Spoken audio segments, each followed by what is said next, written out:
Hi, I'm Miss Wu. Today we're going to look at simultaneous linear equations and we're going to solve using elimination.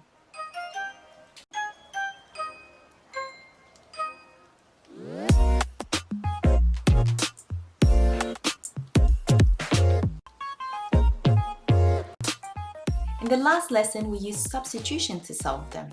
If you haven't seen the video, click on the little eye in the corner and I'll take you there. To use substitution, it meant to rearrange and then to swap the values in and to find the answers. Today we're going to use elimination. So instead of swapping, we're going to align them and then eliminate by either adding or subtracting. Example 1. Here we have two equations. I've labeled them as 1 and 2 so we can refer to them.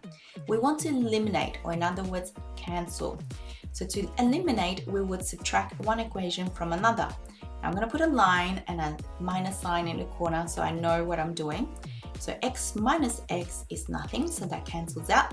4y minus y is 3y, and 11 minus 5 is 6. So we have eliminated the x. So this process is called elimination. Now we have 3y equals 6. We can simply divide both sides by 3 to obtain y equals 2. And once we have y equals 2, how do we find the x value? We would sub it into any of the equations. Well, I can see that this equation looks a little bit simpler than that one, so I'm going to sub it into equation 2. So putting y equals 2 wherever we see y.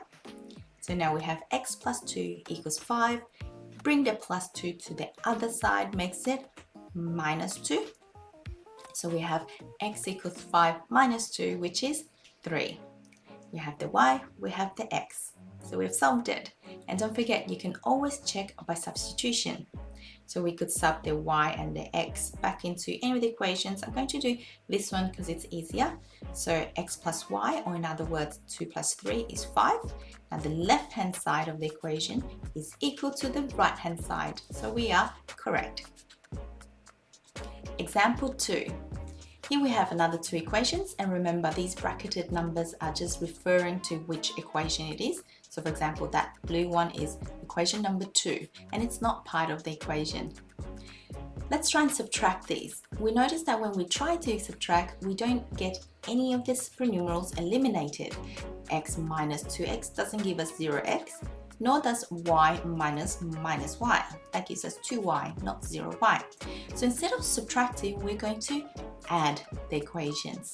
I'm going to put a little plus over there to remind me that I'm adding. And we know that when we do y plus minus y, that's going to be elimination. It's going to give us 0y. So now we have x plus 2x is 3x and 4 plus 5 is 9. Dividing both sides by 3, we have 9 divided by 3, which is 3. Now that we have x, what do? We substitute it back into one of the equations to find y. Now it doesn't matter which equation you use, but obviously try and use the simpler one so you can avoid making silly mistakes. So I'm going to use the top equation. So sub x equals 3 into there. So wherever you see x, we write 3. So we have 3 plus y equals 4. Bring the 3 to the other side, becomes minus 3. So we have y equals 4 minus 3, which is 1. And again, we can check that our answers are correct by substituting it back in. The left-hand side of that first equation is 3 plus 1, which is 4, and it's equal to the right-hand side, so we are correct. Example 3. Here we have two equations, and we notice that these are a bit tricky because we can't just add or subtract. 2x plus or minus x is not going to give us 0x. Same with these supernumerals over here. So instead of subtracting and adding straight away, we must first multiply one of the equations. Let's multiply the second equation by 2. X times 2 is 2x, minus 2y times 2 is minus 4y, minus 3 times 2 is minus 6. We're going to call this modified equation 2, or in other words, 2 dash. With this equation and the first equation, we can see that there's a matching 2x. So we can subtract them from each other. So let's do that. So I'm going to write equation 1 and equation 2 again. Now we're going to subtract. So we can eliminate the 2x. They're gone. Minus y minus 4y becomes plus 4y. So minus y plus 4y is 3y, and then minus 6 is positive 6. That little sign there in the corner really helps me so that I don't make any silly mistakes with positive negative signs. Dividing both sides by 3, I get y equals 2. Now that we have y equals 2, let's sub it back into one of the equations, doesn't matter which, to find x. Let's pick equation 1. So wherever we see y, we put the 2. So 2x minus 2 equals 0.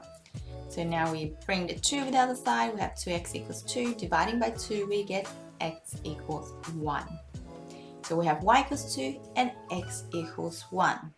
How do we check that it's correct? Again, plug it into one of the equations. Check that the left-hand side of the equation equals the right-hand side of the equation. So last time we had a look at substitution to solve the simultaneous equations. Today we did elimination. Let's recap the steps. So first we had to multiply if the values didn't match, but if they match then we don't have to multiply, hence the asterisk. And then we either added or subtracted the equations to eliminate or cancel one of the prenumerals. And then to find the other prenumeral, so if we found x, to find y, we had to substitute. And then after that, to check that we were correct, we would substitute it back into any of the equations to check that the left-hand side equal to the right-hand side. So a lot of the steps are the same to find the second prenumeral and for checking, and it's only the first couple steps that is a little bit different. Let's do a couple more examples. Pause the video and then unpause when you're ready to see the answers. Thank you for watching, and don't forget to subscribe and turn on the notification bell so you can stay updated with all the new videos. Bye!